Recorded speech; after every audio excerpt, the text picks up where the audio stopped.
Pengalaman seseorang akan berbeda dengan pengalaman orang lain. Di dia Bapa masihan tugas kanggo hidup.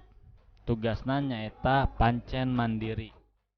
Tugasna naon? Dangukeunnya pek ku hidup jieun contoh pengalaman sorangan nu dumasar kana pengalaman hidup sorangan.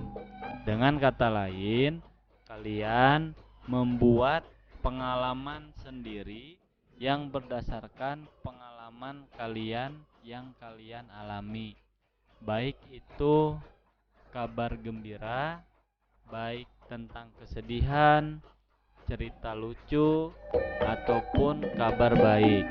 Silakan kalian mengerjakannya dengan baik.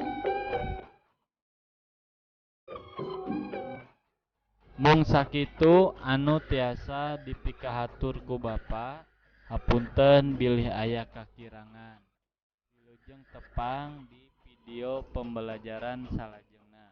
Hatur nuhun. Wassalamualaikum warahmatullahi wabarakatuh.